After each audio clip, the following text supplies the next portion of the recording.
Ditambah ini ada ES nih, ya kan, Eko Capital Sekuritas. Ini adalah broker yang sering dipakai sama Pak Happy, owner Raja. Jadi ES ini sering banget ada di saham-saham Raja dan Ratu sebelum Raja Ratu terbang. Dan ES ini anomali ya, dia tuh jarang banget muncul di saham-saham lain selain saham Raja Ratu. Bener lagi. Iya. Kalau kita lihat misalkan nih 27 November, kita lihat sebulan terakhir sih 27 Oktober sampai 7 November Raja Ratu top buyer-nya. Top 2 biggest buyer-nya Raja Ratu ya. Coba kita lihat dari awal tahun lah ya, aku juga penasaran nih. Oh, ada Bufa, ada Raja, Iya. ada Ratu, ada Cedia, ya kan. Ini kan either sahamnya Pak PP atau sahamnya Pak Happy. Mereka pegang 101 miliar di Bufa, average Bufa mereka 330. Gila, udah kaya raya ya mereka. Kalau kita cek Bufa sekarang 1375. This. Iya kan? Iya. Kurang mantep apa? Iya. Gitu. Jadi happy makin happy ya. Pak Happy makin happy, gue yang nebeng sahamnya juga happy. Jadi kita semua happy. Fit, pendapat lu gimana? Menurut gue itu lebih susah buat tahu kapan kita exit suatu posisi dibanding kita entry itu. Menurut gue entry lebih gampang. Menurut lu gimana? Sebenarnya kenapa exit itu lebih susah? Karena manusia tuh lebih susah untuk tahu kapan cukupnya sih. Karena kalau entry itu lebih gampang karena lu tahu maksimum resiko lu berapa. Karena misalkan gue max risk gue tuh 5%. Ya gue tahu whatever happens kalau gue udah loss 5%, gue bakal cut my positions kayak gitu. Tapi kalau lu exit, lu mau buang barang ketika untung gitu ya. Untung kan unlimited. Tapi manusia tuh selalu merasa masuk kurang gede kalau sampai untung. Dan kalau sampai rugi, kalian pasti merasa selalu masuk terlalu banyak. Bener. Karena misalnya gini, misalkan gue beli 30% portofolio gue untuk satu saham, itu sebenarnya quite decent gitu kan. Iyalah. Tapi kalau sahamnya naik beggar, I wish go all in. Kalau bisa gak ada ya rumah lu atau gimana? Abis gue all in, sahamnya naik, I wish gue margin. Abis gue full margin, I wish gue jual rumah gue jual mobil gue dorong semua. I wish. Nah itu manusia, sifatnya selalu tidak pernah cukup. Bener. Hey Fit. Hey George. Seperti biasa gue pengen tanya ke lu, portofolio so far gimana setelah talk show kita terakhir? Terus kita terakhir gue lupa ya, kita waktu itu bahas apa ya. Belakangan sih kita dapat banyak di Raja, Cedia ya. Terus INKP setelah hold panjang akhirnya naik juga. 4 bulan ya itu. Iya fundamental stocks kita ada beberapa, ada INKP, Pegas. Iya. Akhirnya naik. Belakang kita take Cedia, Raja juga lumayan. Kemarin gue sempet dorong BBB sedikit, tapi just trade. Gue udah buang juga. Overall this week very hectic, very intense. Tapi thank God untungnya juga banyak. Mantap. Puji Tuhan, bersyukur. Soalnya gue liat-liat tahun depan jadwal lu penuh banget ya Fit, jalan-jalan kemana-mana. Apakah itu indikasi kalau tahun 2025 itu segacor itu Fit? 2025 crazy, has been a crazy year. Tahun ini keuntungan kita paling besar, income gue juga paling besar, all time high. Di saham juga kita gacor banget. Jadi ya harus self reward lah ya. Kita kan gue minggu depan traveling bareng family, next year juga banyak travel. Tapi ada momentum, we'll keep going dan we will make more money lah di capital market. Amin. Karena gue percaya juga 2025 kan bull market. Oh iya bener. So far yang paling gacor apa setelah talk show kita terakhir?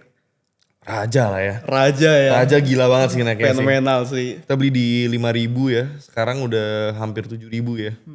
By the way teman-teman, for konteks saham Raja ini kita ketemu abis diskusi malam-malam ya, jam 10 sampai 11-an kalau gak salah ya. Raja kayak gue nemu jam setengah 12 malam ya. Bener, pokoknya kita lagi nongkrong di salah satu kafe di BSD. Terus kayak kita ngobrol kayak nih Raja menarik ya. Iya bener-bener. Ada satu broker yang sering banget dipakai sama ownernya tuh, broker code-nya ES ya kan. Eko Capital Sekuritas kalau gak salah ya. Itu 2 hari terakhir waktu itu ya, beli Raja 50 miliar di average 4.900-an ya waktu itu. Bener. Terus kita ngeliat kayak Raja 4.900 sampai 5.100-an waktu itu yang kita masuk. Bener. Area yang menarik banget kayak gitu kan. Jadi udahlah gas lah gitu. Udah naik berapa? 35%, 40%. Gila ya teman-teman, setelah David Kahl ya malam-malam itu di grup internal kita. Itu langsung naik arak loh gitu loh. Mungkin ntar screenshotan gua call-nya bisa di boleh ya, iya. Tim ya. Pokoknya India abis dia call beberapa hari kemudian ARA naik 40%-an dan lebih gilanya lagi yang gua gak expect ya Fit. Lu bisa ngekal buat jualan itu di 7.200. Which is hampir top, bener hampir beberapa Hampir top TikTok. kemarin sih. Itu waktu Raja plus 12% kalau nggak salah. Kita call sell. Ditanya kenapa, hoki aja mungkin. Kira-kira boleh gak kita buka chartnya buat kita Boleh, diskusi boleh. biar Boleh, teman-teman di sini juga bisa belajar bareng. Oke teman-teman, sekarang kita udah ngeliat chartnya ya. Fit, yang gue pengen tanya. Iya. Waktu itu kan tuh kalnya di 25 November ini kan. Gue call 24 November setengah 12 malam. Oh iya bener-bener. Iya. Tapi apa exactly yang lu lihat yang bener-bener bikin ini menarik banget buat kita long waktu itu?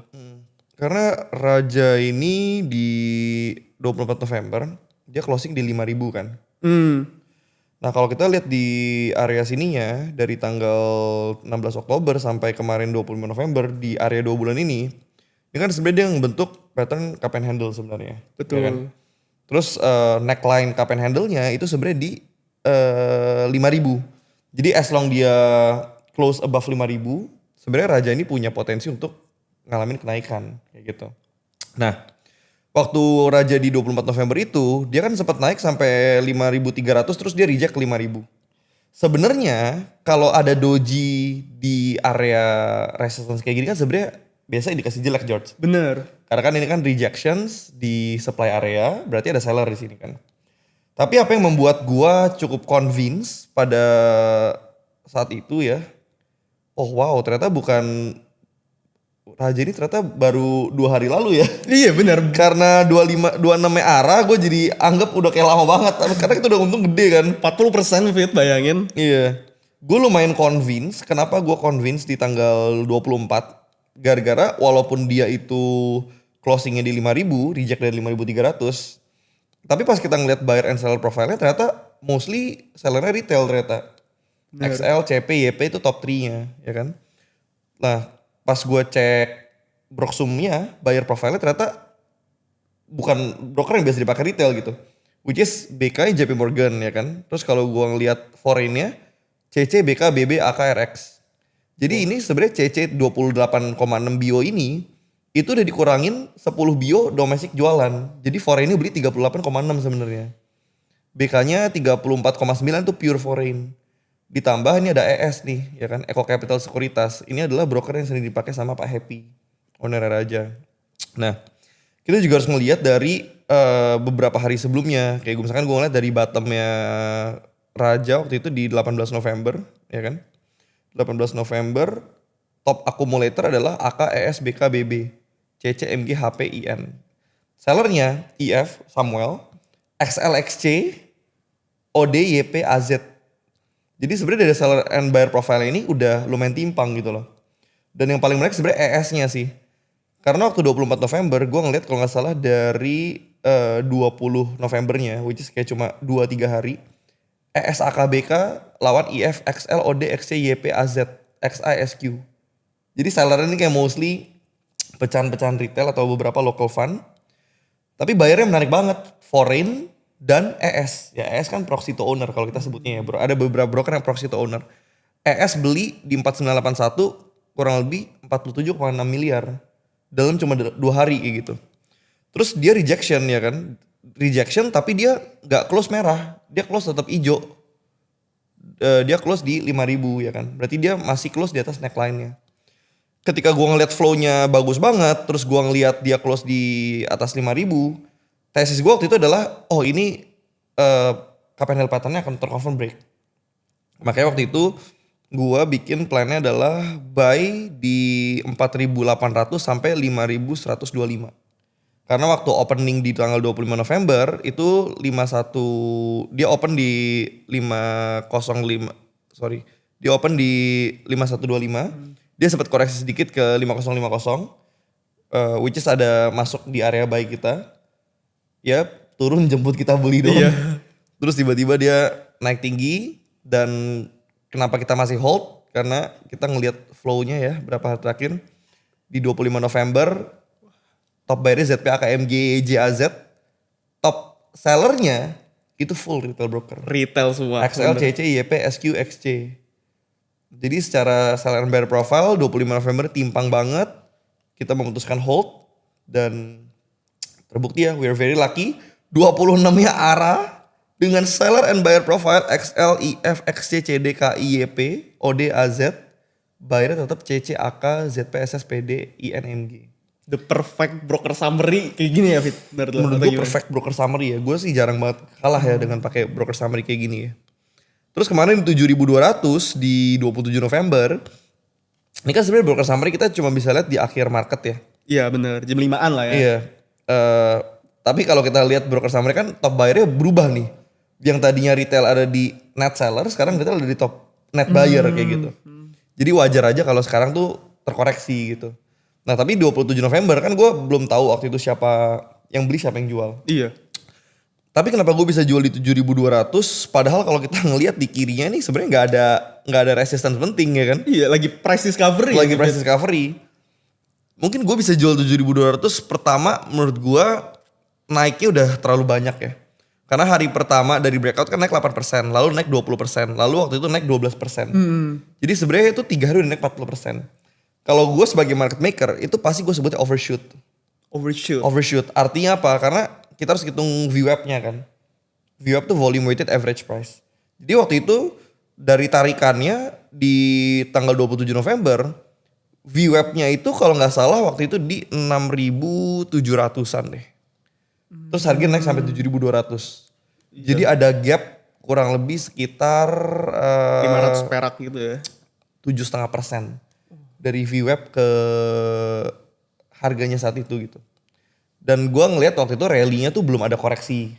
Sedangkan kalau rally yang satu sebenarnya ketika rally dia ada koreksi dulu menjemput VWAP-nya, baru dia lanjut break intraday high tingginya di intraday gitu kan. Jadi gue decide kayak Raja udah overshoot dan gue start reducing, gue buang 50% 7.200 dan tiba-tiba koreksi. Ya, iya. Hoki aja Gila sih. Banget Hoki aja sih. Hoki ya Fit. Hoki sih. Ya ada logic, ada data, ada insting. Gue udah 10 tahun di market. Gue punya some kind of insting yang gue gak bisa jelasin tapi I just knew. Gue tahu aja sih kayak bakal koreksi. Tapi menurut lu broker summary yang kayak tadi ya yang kita bahas di tanggal 20 sampai 24 November kan itu bener-bener asing local fund versus retail. Tuh nggak kayak Avengers Assembled tuh lawan retail gini. Apakah itu udah winning rate tinggi banget Wit? Dari pengalaman lu 10 tahun di market. Winning rate sangat tinggi ya. Winning rate sangat tinggi. Dan kalau kita ngeliat sekarang kan sebenarnya aja 6.600. 24 November sampai 27 November ini. Kalau orang nanya kan Fit lu kan beli di 5.000-an. Terus kalau misalkan gua pengen beli. Boleh di berapa kayak gitu. Mungkin ada yang naik kayak gitu kan. Iya ada aja pasti. Sebenarnya not financial advice. Tapi kalau gua boleh. Misalkan gue ditanya. Fit lu kalau mau average up. Di level berapa gitu. Sebenarnya kita bisa lihat di pivotal point di angka 6.000 sih. Menurut gue 6.000 ini tadi adalah resist yang gak pernah tertembus dari tanggal 10 Oktober. Kita lihat ada rejection di area sini ya kan. Di area sini kan kita lihat ada rejection. Dan akhirnya tertembus di kemarin nih pas arah 20 November dengan volume yang sangat tinggi. Jadi gue assume kalau kita ngelihat broker summary-nya. Kita top buyer dari 24 November sampai 27 November kan CC, ZP, AK, SS, LG, NI, BK. Sellernya XL, YP, CP, IF, ODX, KI, CD, AZ, HP ya kan. Sebenarnya secara broker summary, Raja ini masih punya potensi untuk ngelakuin kenaikan. Tapi mungkin in a short term kalau memang masih berat ya dan mungkin masih dikasih koreksi di area 5.800 sampai 6.000 sih gue pengen beli ya. Which is itu average price para asing ini. Average price asing. Oke lah kita bikin spreadnya rada gede deh. 6.200 sampai 5.800 gue mau beli. Ya mungkin cari average 6.000 pas ya. Kenapa 5.800 dikasih spare? Karena biasa ada fake out. Oh, oke. Berarti lu nentuin support itu juga nggak satu level gitu doang ya? Area ya? Gue biasa ngasih ini sih. Kayak misalkan ada price tolerance. Karena kan market itu kan digerakkan oleh liquidity. Kadang kalau marketnya lagi liquidity-nya lagi gila atau bahkan lagi sepi gitu kadang suka ada manipulasi kan. Bener. Nah biasa di area-area manipulasi ini gue kasih tolerance lah. Ya mungkin 3-4% gitu. Jadi instead of cut mending gue kayak tembak last buy gue di situ. Mungkin stop lossnya gue turunin lagi dikit gitu. Jadi gue ngitungnya misalkan dari 6% mungkin di max risk gue mungkin di 5.700 ya. Karena kalau 5.700-nya close below itu kan akan jadi invalidation. Bener. Ini trennya jadi jelek banget. ya kan? Chart uptrend jadi patah. Mungkin if close below 5.700 Raja sih berat ya, mungkin dia akan balik ke 5.000 lagi gitu. Tapi as long dia stay above 5.700 menurut gue sih the on the way is up. Jadi mungkin kalau kita mau average up lagi, kita kan punya barang 5.100. Itu mungkin 5.700 sampai ya 6.100 boleh lah ya. Oke. Ya mungkin kita cari average ya 6.000, 5.900, 6.000 dengan maximum risk 4 sampai 5%. Again, teman-teman ini disclaimer on Disclaimer, ya. Anggap aja gue yang tanya David. Karena gue sudah punya barang dan dari average price gue ke harga sekarang aja gue udah untung hampir 30%. Iya, dan jadi, udah secure kita di 40% ini. Dan di 7.200 kemarin gue udah 40%, gue udah secure 50% barang. Jadi gue cuma pegang 50%. Tapi kan 50% yang gue jual itu 7.200, balik lagi kalau gue percaya masih naik kan berarti gue harus beli balik. Bener. Pertanyaannya kan adalah beli baliknya di mana ya kan? Sebenarnya kalau gue bisa beli balik di 6.000 ya kan? Gue tuh dapat diskon 16,5% dari kalau gue nggak jualan. Iya. Kayak misalkan gue beli 6.000, dia balik 7.200, gue dapat another 20% gitu loh. Ya berarti kalau misalkan gue beli balik 5M balik 7.200, gue dapat tambahan untung se-M. Iya. Iya lumayan. Tapi kalau misalkan fit, kalau rajanya langsung naik terbang gimana? Ya itu kita harus ngeliat flow-nya ya nanti ya. Tapi menurut gue kalau chart kayak gini sih gak perlu buru-buru ya. Gak perlu buru-buru ya? Gak perlu buru-buru. Tapi lu emang gak ngeri ya kalau misalnya average upon ya. Ini kan udah di level price discovery ya. Dimana kita juga mau naik resistance juga gak tahu di mana buat taking profit. Iya. Nah kenapa lu bisa berani buat ngambil lagi misalnya? Apakah lu cuma ngeliat flow aja juga udah cukup? Iya. Kemarin kan net bayarnya retail. Hari ini BKA ke AZ. Iya. Jadi gue ngeliat asingnya sih lumayan komit ya untuk beli terus ya. Jadi walaupun di sini retailnya ada beli, hari ini asingnya tampungin lagi. Menurut gue sih mereka masih komit buat naikin sih. Jadi 50% barang gue masih hold, 50% yang gue jual di 7.200. I think gue bakal beli balik. Optionnya sih 2. Kalau misalkan Raja close above 68, ya mungkin gue akan, ya mau gak mau ya kalau flow-nya bagus kejar lagi, dorong lagi. Ya. Tapi kalau kita lihat beberapa hari ke depan, di minggu depan, Senin, Selasa, flow-nya gak gitu bagus, ya mungkin gue akan tunggu di dekat 6.000. Kayak gitu. Gue pengen nanya lagi sebelumnya, yang broker AS itu, lu tahu dari mana sih kalau itu proxy dari owner?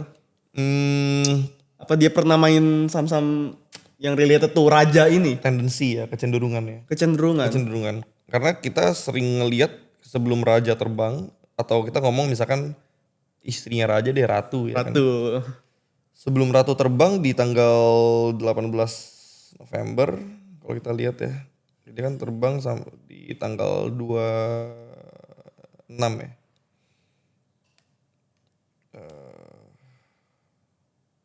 Beli tanggal berapa waktu itu? Di Batam. Candle merah yang jebol parah banget. Oh 27 Oktober ya? Iya udah lama. Iya. Karena. 27 dan 28 lah ya kita lihat ya. Nah. ES ini sering banget muncul di Raja Ratu sih. Ini kayak waktu itu 27 Oktober pas MSCI ya kalau gak salah aturan MSCI. Salah satu yang nampungin paling gede tuh ES 14,8 bio. Terus kalau kita ngeliat lagi misalkan dari rebound ini sampai 5 November. Top buy-nya itu ES 64,7 bio 7636. Jadi ES ini sering banget ada di saham-saham Raja dan Ratu sebelum Raja Ratu itu terbang. Dan ES ini anomali ya, dia tuh jarang banget muncul di saham-saham lain selain saham Raja Ratu. Bener lagi. Iya. Kalau kita lihat misalkan nih 27 November kita lihat sebulan terakhir sih 27 Oktober sampai 7 November Raja Ratu top buyer-nya. Top 2 biggest buyer-nya Raja Ratu iya. Coba kita lihat dari awal tahun lah ya, gue juga penasaran nih. Oh, ada Bufa, ada Raja, iya. Ada Ratu, ada Cedia, ya kan. Ini kan either sahamnya Pak PP atau sahamnya Pak Happy. Oh. Berarti sekarang logik ini ES ya. Iya. Ini dari awal Januari sampai hari ini mereka pegang 101 miliar di Bufa, average Bufa mereka 330. Gila, udah kaya raya ya mereka. Kalau kita cek Bufa sekarang 1375. Sadis. Iya kan? Iya. Kurang mantep apa? Iya gitu. Jadi happy makin happy ya. Pak Happy makin happy, gue yang nebeng sahamnya juga happy. Jadi kita semua happy. Terima kasih Pak Happy. Woi, cocok tuh. Cocok.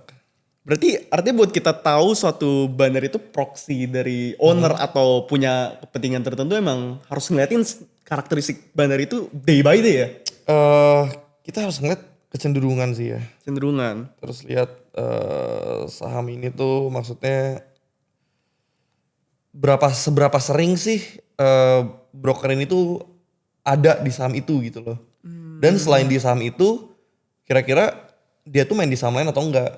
Kalau dia nggak pernah main di saham lain, dia mainnya di saham-saham konglomerat tertentu, berarti kan ada something. Bener ya. Memang ada kadang beberapa broker-broker yang jarang banget muncul di beberapa saham, tapi muncul di saham-saham itu terus, kayak gitu. Makanya lu apply ke Raja ini dan ya teman-teman sendiri lihat ya hasilnya naik 40%. Iya. Ya gak heran member-member kita pada setiap hari kirimnya testimoni mulu. Ntar mungkin bisa ditampilin juga ya. Testimoni. Oke, next gue pengen bahas tentang trading psychology nih, Fit. Jadi mungkin kita tutup bentar ya. Fit, pendapat lu gimana? Menurut gue itu lebih susah buat tahu kapan kita exit suatu posisi dibanding kita entry itu. Menurut gue entry lebih gampang. Menurut lu gimana? Sebenarnya kenapa exit itu lebih susah? Karena manusia tuh lebih susah untuk tahu kapan cukupnya sih. Kapan cukupnya? Kapan cukupnya. Karena kalau entry itu lebih gampang karena lu tahu maksimum resiko lu berapa. Karena misalkan gue max risk gue tuh 5%. Ya gue tahu whatever happens kalau gue udah lost 5%, gue bakal cut my positions kayak gitu. Tapi kalau lu exit, lu mau buang barang ketika untung gitu ya. Untung kan unlimited. Iya. Karena gue misalkan sekarang raja gue kemarin 40%. Sekarang raja gue masih plus 30%. Apakah gue mau jual? Gak mau. Karena nggak ada patokannya, nggak ada limitnya gitu loh. Oke lah, ada lah patokannya. Misalkan kalau uptrendnya patah, mungkin gue bisa jual. Atau misalkan ketika harga udah naik, sudah overshoot, gue merasa view up-nya udah terlalu jauh, gue mulai trimming, ntar gue beli balik di bawah. Jadi reason to exit itu sebenarnya ada banyak. Cuma kalau gue boleh simpulkan ya, untuk exit itu mungkin cara paling simpelnya adalah yang pertama lu percaya saham masih bisa naik atau enggak. Yang kedua, kalau percaya saham masih bisa naik atau enggak, ada saham yang bisa naik lebih banyak dan lebih cepat dari saham lu atau enggak. Kalau lu belum menemukan, ini terutama dalam bull market ya. Iya. Beda cerita kalau bear market. Oh iya, oke. Kalau dalam bull market lu belum menemukan saham yang lebih bagus dan bisa naik lebih cepat daripada saham yang lu pegang sekarang, jangan dijual. Hold aja. Karena logiknya lu jual, lu pegang cash. Cashnya buat apa? Terus abis lu jual sahamnya malah lanjut terbang. Iya. Cash lu jadi inefisien. Kecuali marketnya udah overheat, udah overshoot, semua udah terbang gila-gilaan, udah euphoric, terus udah mulai banyak seller, boleh lu ke trimming, kumpulin cash lagi. Tapi kumpulin cash ini bukan berarti lu bisa leha-leha. Lu kumpulin cash supaya kalau bener koreksi, lu bisa tampungin lagi gitu loh. At the end cashnya tuh selalu efisien, selalu muter. Kayak gitu. Nah gue pengen singgung yang tadi lu barusan ngomong. Lu pernah gak sih kayak ngalamin misalnya lu beli nih saham, nah lu jual. Nah ketika lu jual tuh saham terbang tiba-tiba. Sering dong, sering. Gitu. Mungkin teman-teman di sini juga sering ngerasain ya. Nah lu gimana pendapat lu? Nah gue tuh orangnya stoik banget ya. Jadi gue tuh merasa whatever yang buat gue itu akan datang ke gue. Okay. Jadi kalau gue missing out opportunities, memang berarti bukan takdir gue aja. Jadi trader itu menurut gue salah satu proses pendewasaan diri yang paling cepat. Jadi trader? Jadi gue usah ngomong trader deh. Okay. Gue soalnya gak suka mengklasifikasi diri gue trader atau investor. Because I'm both. Gue trader, investor, gue entrepreneur. Gue I can be whatever I want gitu. Gue gak gitu suka gitu. Lu many things sih. Iya, tapi menurut gue di capital market ya terutama ya. Itu self development paling cepat tuh menurut gue di capital market. Pertama lu belajar ekonomi dunia. Lu harus ngerti ngejahit ekonomi kayak gimana. Kedua, lu belajar diri lu sendiri. Karena mental lu kan diombang-ambing market, psikologis lu diombang-ambing market ya kan. Jadi gue belajar untuk letting go. Dan ini gak ada teorinya nih, lu gak bisa nonton di YouTube, gak bisa baca di buku. Gak ada. Psikologis tuh menurut gue harus diasah melalui pengalaman dan jam terbang. Jadi kalau misalkan gue beli, gue nunggu lama gitu ya. Pas gue jual sahamnya terbang, ya udah berarti bukan rezeki gue kayak gitu. Tapi sebenarnya bisa diminimalisir dengan kita harus ngerti kita tuh beli kenapa. Seringkali misalkan kita beli pas fase akumulasi. Kita gak sabar nih, kita ngelihat kok sahamnya udah terbang-terbangan gitu. Yaudah deh kita pindahin. Pas kita pindahin fase akumulasi selesai di breakoutin gitu kan. Nah, lu harus punya self awareness, lu tuh orang yang sabar atau lu orang yang gak sabar. Kalau lu orang yang sabar, lu boleh beli di fase akumulasi. Kalau lu orang yang tidak sabar, lu jangan beli di fase akumulasi. Lu belinya di fase breakout setelah fase akumulasi. Gimana caranya Bang beli di breakout after akumulasi? Nah, makanya ikut webinar kita. Ikut webinar kita, bener. Kalau di sini susah jelasin ya, tapi kalau di webinar sih gue jelasin detail lah. Terlalu kompleks lah ya kalau cuma ngomong gini doang. Ya, terlalu kompleks. Tapi overall kalau lu trading lu masih suka feeling emotional gak? Kayak emosi apapun lah, kayak FOMO atau gimana? Masih jelas masih. Terus cara lu ngatasinnya gimana? Apakah itu gak bisa diatasin? Soalnya kan dari pengalaman lu aja udah bertahun-tahun ya di market. Dan untungnya juga udah berapa puluhan ratusan miliar. Ya. Gimana cara ngatasinnya? Gue berusaha untuk stay objektif aja sih. Jadi gue punya sistem, gue punya trading sistem. Gue ngeliat datanya, kayak tadi misalkan Raja ya kan. Iya. Kalian tanya, FOMO gak gue sama Raja? Jujur FOMO. Gue merasa gue masuk kurang gede. Oke. By the way, kalau gue ngomong gue merasa masuk kurang gede, bukan berarti gue masuk gak gede. Tapi manusia tuh selalu merasa masuk kurang gede kalau sampai untung. Dan kalau sampai rugi, kalian pasti merasa selalu masuk terlalu banyak. Bener. Karena misalnya gini, misalkan gue beli 30% portofolio gue untuk satu saham, itu sebenarnya quite decent gitu kan. Iyalah. Tapi kalau sahamnya naik beggar, I wish gue all in. Kalau bisa gak ada ya rumah lu atau gimana? Abis gue all in, sahamnya naik, I wish gue margin. Abis gue full margin, I wish gue jual rumah gue jual mobil gue dorong semua. I wish. Nah itu manusia, sifatnya selalu tidak pernah cukup. Bener. Kalau sahamnya naik, kalau sahamnya turun, kenapa gue beli terlalu banyak? Gue greedy ya kan. Jadi pasar saham itu menurut gue kita nggak boleh terlalu overjudging diri kita sendiri sih. Dan ya kan orang sering tahu gitumologi, tahu gitu gue jual dulu, ntar beli lagi. Iya kalau turun, kalau langsung terbang gimana? Jadi kita tuh cuma bisa make decisions, nggak mungkin bisa 100% perfect. Nggak mungkin, mustahil. Lu mau ngomong George Soros, Warren Buffett, tidak mungkin 100% perfect. Jadi mistake, risk, losing money itu selalu variable yang ada. That's part of the game. You need to accept bahwa ada failure lo, ada risk lo, you gonna lose money at some point lo. Kayak that's the price of doing business. Kayak gitu. Jadi gue anggap sahamnya berbisnis. Sebenarnya itu kuncinya ya, bukan FOMO-nya sebenarnya yang masalah. Soalnya itu emang mungkin udah terikat di manusia kali ya, emosi. Kita itu hidup dalam satu aspek itu emosi. Nah, misalkan lu nanya lagi Fit, misalkan kayak kalau saham dibanting lu stres, nggak stres lah gila lu. Lu masih manusia gitu kan. Apalagi portofolio lu udah berapa itu dijadiin rumah tuh loss lu. Ya lumayan gede lah, satu hari kalau hilang duit lumayan gede lah. Menurut lu apa dosa terbesar trader atau investor di pasar saham Indonesia? Mereka hold saham pecundang, mereka jual kecepatan saham pemenang. Menurut gue bukan cuma di pasar saham Indonesia, menurut gue di semua aset kelas sih. Prinsipnya adalah you need to hold your winners and you need to cut your losers gitu. Sedangkan dosa terbesar kebanyakan orang adalah pas nyangkut mereka jadi investor, pas untung mereka jadi trader. Menurut gue saya kebalik. Lu kalau rugi lu jadi trader, lu harus cut cepet. Tapi pas untung lu jadi investor, lu harus hold jangka panjang. Selama trade masih bagus, hold sampai ujung. Yang kebalikannya. Makanya prinsip gue kan selalu gue ingetin adalah asymmetric bets. Lu harus beli ketika ada asymmetric opportunity di situ kayak gitu. Kayak misalkan upside-nya 40%, risk-nya 4%, 1/10 bagus gitu. Bagus. Tapi yang kebanyakan orang lakukan adalah 4% mereka jual, rugi 40% mereka hold. Iya. Makanya hidupnya pada susah gitu. Atau gue mungkin udah floating loss minus 20%, pas balik kuning udah cabut. Terus ngapain lu hold 20%? Bener. Ya itu satu quotes lu ya, if you can hold, you can be rich. Bener. Lu kalau gak bisa hold tuh gak bisa kaya. Tapi hold saham yang benar. Bener, itu kunci ya, satu lagi. Kalau hold saham yang salah lu miskin mulu tiap hari. Seumur hidup lu miskin terus. Iya. Sampai lu punya anak, punya cucu. Kalau lu ajar anak cucu lu begitu miskin semua gitu kan. By the way gue juga jujur penasaran Fit. Gimana sih portofolio management lu pas misalnya lu dari 0 ke 1M, dari 1M ke 10M, dan dari 10M jadi 100M gitu misalnya. Portfolio management ya? Iya. Portfolio management, gue cuma ada 2 sih. Cuma ada 2, maksudnya gimana? Sebelum dan setelah 20 miliar. Oke, berarti sebelum 20 miliar itu persis sama? All in. All in? Enggak, bercanda. Oke, gimana elaborate tuh ya? Portfolio management ini sebenarnya rada tricky ya. Kenapa? Karena kalau kita ngomongin portfolio management itu sebenarnya bisa jadi satu buku sih.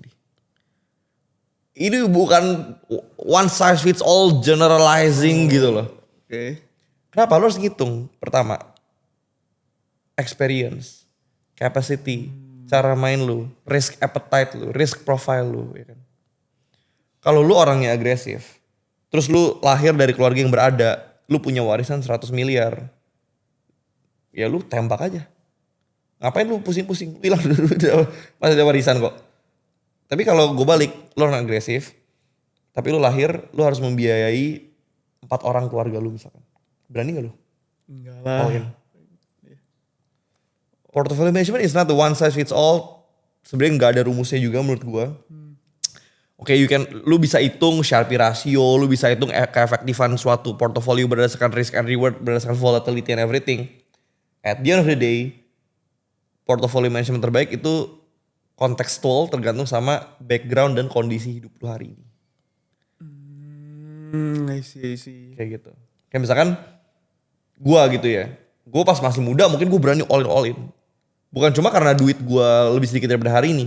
Tapi karena waktu itu gue tahu kalaupun gue kehilangan semuanya gue bisa balikin lagi karena gue punya usia. Waktu tuh aset terbesar gue gitu loh.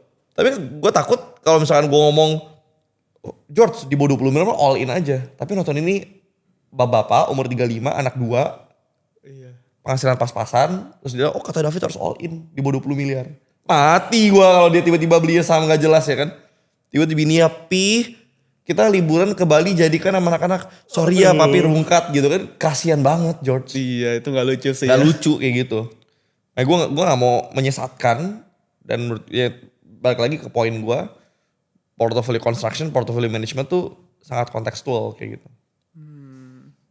Apa pendapat lu tentang orang-orang di sini yang suka ngomong. Kalau pasar saham Indonesia itu jauh lebih enak buat di tradingin dibanding diinvestasiin. Oke. Menurut gua ada benernya, tapi menurut gua bukan berarti trading itu lebih superior daripada investing. Okay. Kenapa? Karena sebenarnya investing, misalnya kita ngomongin value stocks atau dividend stocks. Kalau lu hold for enough time gitu ya, bener harga saham tuh akan balik ke fundamentalnya sebenarnya. Makanya kan kalau lu lihat portofolio kita nggak full pegang saham Konglo. Iya. Kita pegang INKP, kita pegang Pegas, kita pegang ada lagi lah hampir gua jangan. Keceplosan sebut.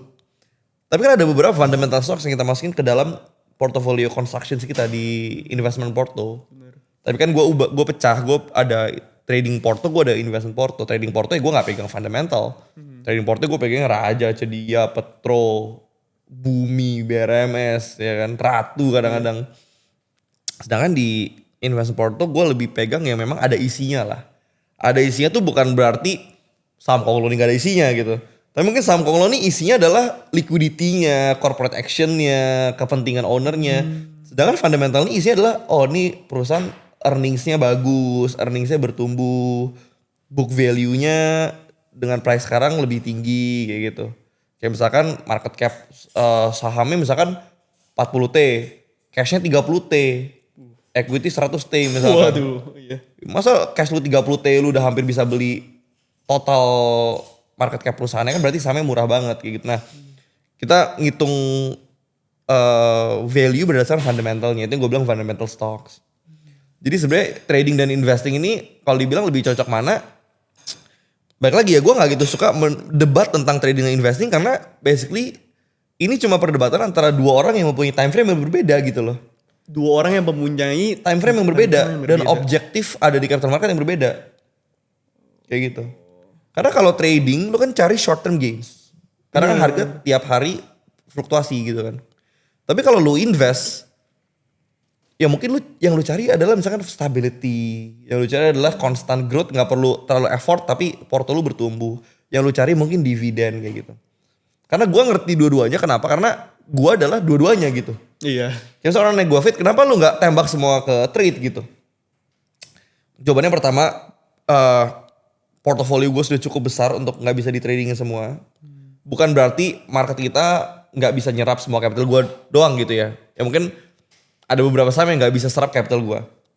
Tapi manusia tuh punya namanya mental capital gitu loh. Jadi kita tuh punya mental limit. Misalkan kalau gue floating 3M sehari, mungkin gue masih tidur nyenyak. Tapi kalau misalkan floating gue 7M sehari, mungkin gue gak bisa tidur. Nah perbedaan antara tidur nyenyak dan gak bisa tidur, ini yang gue sebut sebagai mental capital itu loh. Iya iya. Mungkin lu punya, mungkin kita misalkan sama-sama punya 200 miliar contohnya ya. Tapi kalau lu hilang 20 miliar bisa tidur, gue hilang 20 miliar gak bisa tidur, berarti mental toughness lu tuh lebih tinggi dari gue. Mungkin lu bisa trading dengan 200 miliar, mungkin gue cuma bisa 100 miliar trading, 100 miliar invest. Dipecah. Nah, gimana cara kita tahu mental toughness and everything? Balik lagi self awareness. Terus balik lagi backgroundnya. Oh, oke. Kayak gitu. Kayak misalkan gue terlahir dari keluarga sederhana. Gue dari umur 15 tahun udah cari uang sendiri. Dulu nyokap gue dagang untuk membiayai hidup gue. Sekarang gue breadwinner di keluarga, gue membiayai keluarga gue. Otomatis gue gak bisa balik ke nol. Itu yang mendasari kenapa ketika gue udah nyampe level tertentu, gue ngurangin risk gue gitu loh. Kecuali bapak lu Prayogo Pangestu. Kecuali bapak gue Papi Pepe. Kalau Papi Pepe gue semua all in aja. Berarti emang trading ataupun investing itu emang kontekstual banget. Very kontekstual, tidak bisa digeneralisir dan tidak one size fits all. Oke. Gue juga mau nyinggung lagi yang tadi ngomongin ya, Konglo Stocks nih Fit. Karena beberapa minggu ini aja ya, kayak Raja udah naik 30-40%, Ratu udah naik 20%, John Petro udah naik 10%. Menurut lu kenaikan ini tuh bakal sustain buat beberapa hari atau sampai akhir tahun ini atau bakal ada sharp correction atau gimana Fit? Balik lagi ya, gue selalu ngomong ke orang, gue tuh bukan dukun. I don't make predictions. Okay, sometimes I make predictions. And it works. Tapi kalau ngomong di publik gini tuh gue very careful George. Kenapa? Karena publik ini belum tuh semuanya kenal gue. Iya. Balik lagi, konteks. Iya. Mungkin kontennya sama. Misalkan gue ngomong ke lu gitu. Kayak misalnya gue yakin nih bakal kesini gitu. Tapi kan konteksnya berbeda. Bisa jadi ntar pas gue jualan, gue ngomong ke lu George gue jualan ya. Tapi belum tentu orang-orang yang nonton ini tahu gue jualan. Iya. Jadi kalau masalah prediksi bakal bisa naik atau enggak, menurut gue bisa naik. Tapi menurut gue juga bisa turun.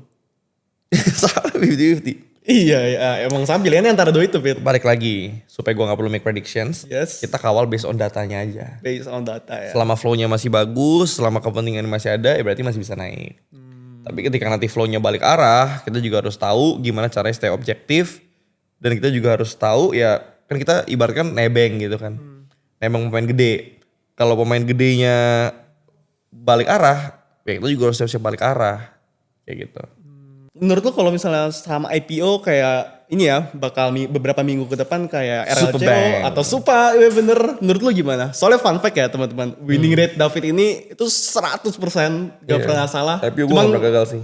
Iya gak pernah gagal, makanya gue pengen denger banget pendapat lo gimana tentang dua sama IPO ini. Gue gak punya pendapat khusus karena ntar dibilang pom-pom. Iya jangan. Tapi kalau analisa IPO yang harus, mungkin gue bisa kasih checklist ya. Yang pertama, teman-teman harus lihat underwriternya siapa. Oke. Kalau underwriternya itu track recordnya bagus, terus kalau nggak salah satunya juga fundraisingnya kecil ya cuma 100 miliar gitu kan. Iya. Biasanya kalau kalian lihat ya track record underwriternya, biasanya sih barangnya kering kalau size kecil gitu. Dan gimana misalkan teman-teman, gimana cara kita tahu targetnya Fit kayak gitu. Teman-teman lihat aja dari IPO dengan size serupa, lalu track record underwriter tersebut meng-IPO kan perusahaan yang size serupa, itu performance-nya kayak gimana. Biasanya itu gak beda-beda jauh. Terus kalau misalkan satu lagi Superbank ya, itu kan mungkin bisa dibilang salah satu IPO yang paling hot lah ya di akhir tahun ini. Iya. Jumbo juga 3 triliun lebih kalau gak salah kan. Menurut gue quite interesting karena ini for IPO ya, tapi gue nggak bilang to hold long term. Iya. Ya.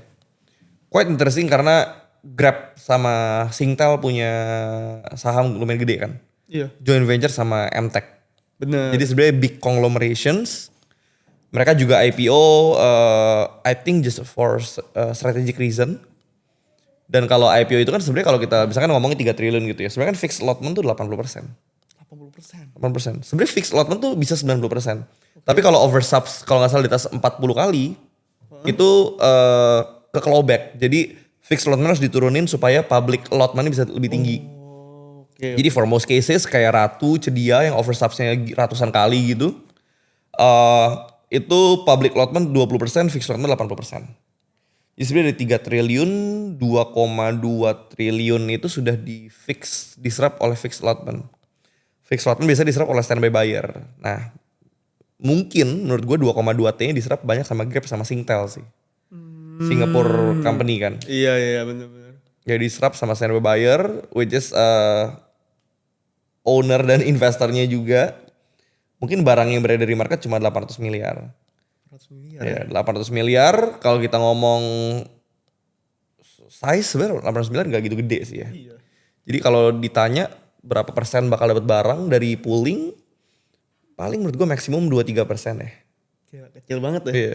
Tapi menurut lu bakal kayak, ini kan saham-saham konglomerasi tanda kutip ya. Bakal kayak Cedia gak atau Ratu gitu? Gak mungkin. Kepentingannya gak kesana soalnya. Kepentingannya gak kesana ya. Menurut gue mungkin bakal mirip Fore kali ya. Fore. Strategic IPO. Oke. Gue nggak tahu lah. Gue juga nggak bisa ngomong ya maksudnya tujuan IPO untuk apa kayak gitu. Iya. Tapi menurut gue ya mungkin allotment 1%, bagus-bagus dapat 2-3%. Kalau ditanya prediksi arah berapa kali, menurut gue minimal sekali arah hari pertama menurut gue pasti arah. Maksimal 2 kali arah kali ya. Maksimal 2 kali arah? 2 kali arah, kayak 3 kali arah susah, lumayan berat. Oke. But it depends sama fixed allotment-nya sih. Balik lagi kalau misalkan bener Grab dan Singtel yang serap fixed allotment-nya, berarti kan barang di publik 800M. Iya. 800M sebenarnya berat sih ya, 3 kali arah berat sih. Mungkin 2 kali arah, gue juga kalau arah buka gue jual sih kayaknya. Oke. Tapi menurut lu belajar dari IPO sebelumnya, sama tadi kan lu juga singgung ya. Paling kan alokasi kita juga cuma dapat mungkin 1%, 3%, up to 3%. Iya. Worth it gak kalau misalnya dibanding kita trading kayak biasa aja di market. Apalagi misalnya ya kita lagi gak punya full cash nih, lagi ada barang di saham gonglo atau di mana. Gimana pendapat lo? Oke, gue gak giving advice sekali lagi. Tapi kalau ngomong dari my personal portfolio, gue gak sampai jual barang untuk ikut IPO sih. Karena menurut gue gak gitu worth it ya. Beda cerita waktu case-nya Ratu sama Cedia zaman dulu, market lagi sepi. Oh iya. Cari duit di market susah. IPO tuh penyegar kita zaman dulu. Bener. Kalau sekarang menurut gue marketnya lagi seru, marketnya lagi rame. Ikutlah IPO dengan cash yang lagi available aja sih. Tapi gak perlu sampai kosongin porto buat tembak IPO, menurut gue gak perlu. Iya, apalagi market juga lagi seru banget ya. Iya, misalkan logiknya soalnya gini, lu misalkan dapat allotment let's say 2%. 2 kali arah, misalkan untung 50%. Ya, lu net cuma untung 1%. Itu dari overall semua cash yang ya lu ampun. 1% kita gebuk. Apapun juga kita, bisa. Itu susah kayak sekian detik gitu kan. Raja aja 40%. Iya, jadi menurut gue kurang worth it. Oke, kita bakal masuk ke session Q&A nih Fit. Jadi ada beberapa teman-teman kita yang pengen tanya ke lu langsung. Oke. Pertama, apakah semua flow yang baik di suatu saham itu dari fund asing? Apa fund lokal yang akum banyak di suatu saham itu nggak menarik? Flow itu nggak di-define sebenarnya oleh foreign atau domestik. Karena contoh gini, lu kalau ngarepin fund asing di saham-saham konglo pas early stage, nggak ada fund asing. Bener. Semua domestic fund. Jadi yang harus lu tahu adalah karakteristiknya. Ini saham foreign sensitif atau enggak. Contoh kalau big banks udah pasti domestic fund tuh susah naikin. Itu tuh sudah pasti foreign sensitif. Kalau foreignnya beli sama naik, foreignnya jual sama turun. Sudah pasti. Tapi kalau misalkan buat saham-saham konglo yang floatnya kecil, kalau floatnya kecil kan big fund gak bisa masuk. Oh iya. Berarti kan otomatis kenaikannya di drive oleh domestic fund kayak gitu kan. Jadi kita harus ngerti karakteristik daripada sahamnya itu kayak gimana. Menarik. Yang paling cocok buat trader dengan fund 100 juta rupiah itu dengan swing trading atau day trade, dan gimana arahan David buat mereka yang fundnya masih bawah 1 miliar? Gini loh, lu mau 10 juta pun swing trade atau day trade itu tergantung sama skill lu. Tergantung sama skill lu. Iya, itu skill issue, bukan masalah duit lu berapa. Lu emang cupu aja kalau lu gak bisa grow portofolio lu gitu loh. Yeah. Karena misalkan gini, kalau lu jago swing, lu day trade bodoh banget. Kalau lu jago day trade, lu swing juga bodoh banget. Tergantung lu jago di mana, kungfu lu tuh apa gitu loh. Terus kalau misalkan fund saya di bawah 1 miliar, saran gue selalu sama, lu fokus ke satu, jadi jago di situ, ya kan? Kalau misalkan lu jago di day trade, gue kenal ke orang day trade ubah duit kecil jadi belasan puluhan miliar. Kalau jago swing, gue juga kenal kok orang dari duit kecil nge-swing terus sampai bermiliar-miliar gitu. Choose apa yang lu paling jago.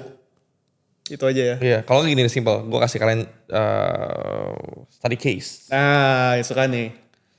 Lu coba bikin 2 porto. 1 day trade, 1 swing. Lu coba fight 3 bulan. Fight ya. Kalau ternyata swing lu plus 50%, day trade lu minus 20%, lu masih nanya pertanyaan ini, gue gebuk lu. Iya. Jangan gue yang jawab, harus lu yang jawab. Iya, soalnya itu ya balik lagi kontekstual ke diri kalian. Kontekstual gitu kan. Gimana cara kita mengetahui diri kita sendiri? Through trial and error, through eksperimen. Yang gue lumayan miris adalah banyak orang tuh pengen hasilnya instan tanpa melalui trial error. Which is gak mungkin, tuh mustahil. Soalnya mungkin lihat orang-orang lain juga ada cuan di sini pakai teknik apapun itu. Ya tapi at the end of the day lu bisa belajar sebanyak-banyaknya, tapi pengalaman dan jam terbang tuh gak bisa dibeli. Gak bisa bohong ya? Gak bisa bohong, lu harus merasakan sendiri. Oke, pertanyaan ketiga. Bro Fit, di saat harga sebuah saham turun, gimana kalau ambil keputusan yang benar supaya tahu kapan benar-benar sell untuk menghindari kerugian lebih dalam agar tidak terjadi panic sell? Sebenarnya jawabannya gampang ya. Kita harus tahu demand area yang tervalidate itu di berapa gitu loh. Jadi kita misalkan kita beli saham kan apa sih ada reasonnya. Misalkan reasonnya adalah kita buy ketika ada di demand area yang sangat kuat. Kita tahu ada buyer dan itu memang dikumpulin. Misalkan kan kayak gitu. Berarti sebenarnya exitnya juga gampang. Ketika demandnya itu jebol, terus yang tadi yang ngumpulin cut, terus buyer and seller profile-nya jelek, udah harus buang cut loss. Berarti reverse dari awal tesis kenapa belinya ya? Betul, jadi lu harus tahu dulu tesis awal lu beli itu apa. Berarti kan exit lu itu adalah kebalikan daripada tesis awal lu yang gak berhasil kayak gitu loh. Ngapain bingung? Karena mungkin tesis awal orang teman-teman di sini itu karena ikut si orang. si B beli. Harus tobat. Tobat ya, harus dibaptis sama David nih. Harus dibaptis. Harus baik belajar lah kalau kayak gitu. Iya. Yang keempat, cara membedakan money flow smart money yang beli untuk hold long term dan smart money yang kepentingannya itu buat naikin harga dalam jangka pendek. Oke, kita harus lihat balik lagi ya karakteristik sahamnya itu seperti apa gitu loh. Terus gue tuh percaya history doesn't repeat itself, tapi history itu berirama. Oke. Jadi memang nggak mungkin plek ketiplek sama persis itu nggak mungkin. Iya. Tapi kita bisa baca pattern recognition-nya. Contoh, kita tahu karakteristik beberapa broker misalkan. Misalkan kita ngomongin broker bagi ES kayak gitu ya. Iya, yang tadi kita ngomongin. Gimana cara kita tahu ES ini yang cuma naikin harga atau dia mau hold long term? Pertama, apakah benar dia proxy owner atau bukan? Gimana cara ngeliat ya? Dari previous trade atau dari trade di saham lain, cara main itu gimana? Apakah dia tipikal scalper, apakah dia tipikal swing, apakah dia tipikal yang hold long term gitu. Contoh paling gampang, kalau kalian lihat AK di bumi itu trader. Iya. Dia gak hold long term karena tiap dia tarik naik, yang dia kumpulin di bawah, dia jual. Benar. Berarti dia trader. Tapi kalau kita ngeliat juga beberapa, misalkan gua ngeliat yang buy forever tuh misalkan INKP, PPDH-nya. Wah iya. Punya berapa triliun, beli tiap hari berbulan-bulan beli terus. Kalau dia beli terus berarti kan VWAP dia naik. Kalau VWAP dia naik, dia udah untung 20%, turun lagi ke harga rata-rata dia berarti kan return 0. Apakah dia pengen jual cepet? Mana mungkin. Tergantung sama konsistensi daripada pembeliannya juga. Kalau dia belinya misalkan 6 bulan udah pasti dia bakal hold long term. Jadi jawabannya tergantung balik lagi ya. Tergantung karakteristik, tergantung kecenderungan, tergantung sama size dia beli berapa. tergantung sama konsistensi pembelian, tergantung sama ini broker kira-kira proxy owner atau bukan, kayak gitu. Jadi logiknya harus dipakai gitu loh. Oke, last question nih. Cara tahu atau validasi story sebuah emiten itu kemana itu gimana ya Fit? Misal story MSCI atau story lainnya. Dan gimana cara lu tahu kalau story-nya itu udah selesai atau story-nya melesat atau batal? Ya sebenarnya story ini kan nggak bisa langsung di-proof begitu aja gitu ya. Kayak misalkan kita harus terus kawal. Dan beberapa story itu juga beda-beda ya, tergantung ya. Susah sih jelasinnya. Susah ya.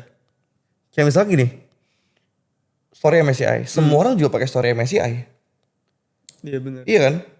Misalkan story ada, misalkan INKP kenapa kita beli? Oh story pabrik baru gitu kan. Berarti kan kalau pabrik barunya udah fully operating, kapasitas produksi mereka naik hampir 2 kali lipat, otomatis kan kalau itu semua keserap, laba mereka juga akan loncat tinggi. Itu kan story. Iya. Tapi kalau gue ngomong itu kan story yang bagus. Kita ngomong saham lain misalkan BSDE. BSDE ke story juga bagus. Iya. Marketing revenue all time high, penjualan semuanya sold out, jadi program prioritas nasional, program ekonomi khusus dan lain sebagainya, kawasan ekonomi khusus, program prioritas dan lain sebagainya. Kok sahamnya nggak naik? Nah, itu dia. Padahal story-nya bagus. Iya. Artinya apa? Story harus divalidasi dengan likuiditas, harus divalidasi dengan flow. Karena story itu bisa bohong, info itu bisa bohong. Gue pernah cerita, don't trust what they say, trust what they do. Actionnya yang kita perhatikan. Actionnya. INKP ada pabrik baru, story-nya bagus, oke, laba bakal naik, oke, gue percaya, bagus. Iya, story-nya bagus. Pertanyaannya, berani beli apa enggak? Pas kita lihat, oh broker proxy owner beli berapa triliun, kita beli juga, ngapain takut? Oke. Kayak gitu. Ya, lihat based on their action ya. Ya. Ini terakhir dari gua, lu ada nggak advice yang you wish you knew pas di awal lu mulai masuk perjalanan pasar saham Indonesia? Jangan terlalu banyak dengerin orang. Jangan terlalu banyak denger opini dan analisa orang lain. Percayalah dengan analisa lu sendiri. Contoh gue gak peduli. Lu mau ngomong besok Raja Kiamat. Kalau gue percaya Raja naik, gue percaya Raja naik. Karena gue udah pegang beberapa saham. Misalkan gue pegang gede banget. Salah satu saham yang waktu itu sempat hancur. Nah iya. Ya kan? Gue gak usah sebut lah sahamnya apa. Teman-teman juga tahu lah harusnya. Waktu itu hancurnya gara-gara berita MSCI yang ngerubah aturan free float. Iya. Yang katanya kalau kepemilikan saham di PT itu gak terhitung sebagai free float. Itu kan hancur semua tuh. Saham-saham yang ceritanya MSCI. Temen gue pada jual barangnya semua. Pada cash out full jual semua. Itu gue dari plus 35% sampai plus 0. 0 orang pada jual semua barang mereka gue beli, gue dorong lagi sahamnya naik. Set. Oke. Pertanyaannya, kenapa berani? Bagi conviction. Gue ngelihat ini proxy to ownernya aja gak jual. Mereka malah beli lagi gitu loh. Sedangkan kita tahu kan kepentingan paling kuat adalah kepentingan owner kayak gitu kan. Masalah temen gue yang pinter-pinter itu bilang, oh ini udah gak akan masuk MSCI. This is not a free play anymore. Udah ada risk involved dan lain sebagainya. Kan masing-masing orang pinter punya opini masing-masing. Dan mereka pinter loh, mereka bukan orang gak punya duit loh. Mereka juga portofolio puluhan miliar, ratusan miliar semua yang ngomong ke gue gitu. Oke. Tapi apa yang membedakan gue exit bro gitu. Baik lagi lu harus punya conviction, lu harus punya keyakinan lu sendiri. Karena kalau semua orang setuju, gak ada transaksi. Oh iya. Sahamnya arah terus dong. Kalau semua orang merasa sahamnya turun, gak akan ada naik juga. Pasti ARB terus setiap hari. The fact sahamnya naik turun ada transaksi, berarti ada yang percaya naik, ada yang percaya turun. Kalau lu denger orang sebelum lu beli saham, gue bersama lu bilang bagus, gue belum sama Erik bilang jelek, gue bersama Jojo bilang bagus. Gue harus percaya yang mana? Iya. At the end of the day lu harus percaya sama diri lu sendiri. Makanya itu gue bilang jam terbang penting. Lu bisa belajar analisa, lu bisa ikut kelas puluhan juta, ratusan juta. Tapi kalau lu gak put ilmunya to action, lu merasakan sendiri, dia ombang-ambing emosi lu, you put your money, you risk your money, you have skin in the game, lu grinding bertahun-tahun, trial and error, lu ubrak-abrik sistem. Kalau lu gak go through that process, lu gak mungkin punya conviction. I have my conviction karena gue udah punya skin in the game 10 tahun. Lu mau portofolio 1T lu bilang lu jual, gue tetap beli pun gue berani. Kalau gue yakin gue saham bakal naik. At the end of the day balik lagi, yang paling tahu diri itu diri lu sendiri.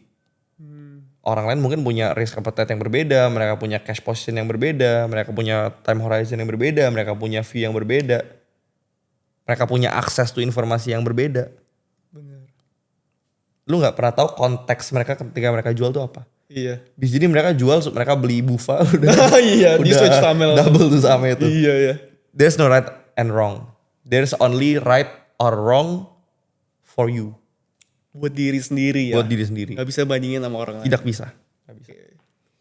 Tapi pas lu turun ya dari 35% ke 0 itu kan spreadnya 35%. Ya dan lu ngomong kalau persen gampang. Kalau ngomong nominal lebih susah lagi tuh. Iya kita ngomong persen aja biar gampang deh. Karena gue inget banget gue waktu itu lagi pergi meeting. Gue di mobil. Iya. Tuh mobil gue GLE baru 1,8 M mobil gue. Itu portofolio gue hari itu turun lebih mahal daripada mobil yang kita pakai hari itu.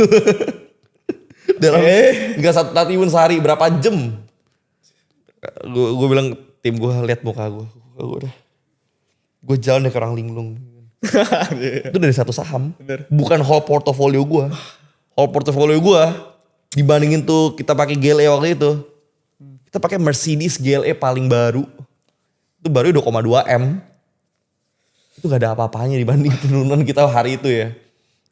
Cuma thank God 2 hari kiamat kan. 2 hari kan jebol minus 35%. Kayak cuma butuh seminggu buat recover balik. Iya. Dan sekarang udah all time high. Udah lebih tinggi daripada waktu itu sebelum crash. Puas ya Fit langsung. Puji Tuhan. Puji Tuhan. Udah mulai bisa nafas. Udah mulai bisa senyum-senyum. Mantap. Oke. Thanks Fit. Thank you George. Hopefully bermanfaat buat teman-teman semua. Kita gak punya agenda macam-macam. Gue juga gak peduli dengan terkenal dan lain sebagainya. Iya. We just want to share good things. Kita cuma mau share passion kita di capital market. Karena kita di capital market, kita happy gitu ya. Bener. Kita passionate, kita happy banget. I've been in the game for 10 years. Dan bukannya bosen, ya gue malah makin jatuh cinta setiap harinya. Dan semakin gue pinter, semakin duit gue makin banyak, gue malah merasa makin lapar. And I hope teman-teman jangan pernah merasa pinter, jangan pernah merasa hebat. Ya mungkin walaupun ada beberapa yang nonton duitnya lebih baik dari gue. But still, stay hungry, stay foolish. Keep improve yourself. I'll see you in the next video. Thank you teman-teman.